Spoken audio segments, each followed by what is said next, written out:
If you were to ask me what are the most important things that a healthcare system should do, and this could be a hospital, could be a network of hospitals, could be an EMS system, could be a public health system for a town or a city. Some of the most important things or steps that you should be taking now. Well, first, and probably the most important one, is to make sure everybody in your system understands that this could happen to you. I can assure you that those in Joplin, those in Haiti before the earthquake struck, those in Japan before that earthquake, tsunami, and other problems struck, 10 minutes before did not think anything could have ever happened and were going about their regular lives. So a hospital in particular needs to be able to flip a switch pretty quickly from normal operations to mass casualty operations, or even worse, in a manner that is efficient and practiced and drilled upon so that you can save the most lives. Now, do you prepare for everything? No, you don't prepare for everything, and this leads me to number 2 most important thing you should be doing, and that is a hazard vulnerability analysis. What is a hazard vulnerability analysis, or HVA as we say?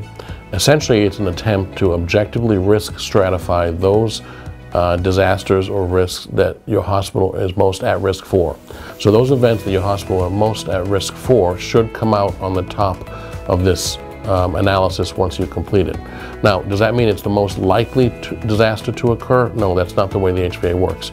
It is essentially analysis of what are, both from historical precedent and just common sense, what are the most likely disasters to occur, and then compare that to how well you are prepared for each one of them. So for instance, you may have a situation where flood and earthquake are equally likely to happen. However, you may find that you have prepared very well for earthquake, but you have not prepared very well for flood. In that event, what will happen is the flood will come out from the HVA on top of the earthquake. So you should be dedicating more of your limited resources to flood, and then you work your way down the list. Unfortunately, we don't all have unlimited resources. If we did, we wouldn't need an HVA. We could plan for everything in the world, but we don't. So we need to use an HVA. And if you haven't done it yet, your facility should be doing HVAs and planning accordingly based on the output of the HVA.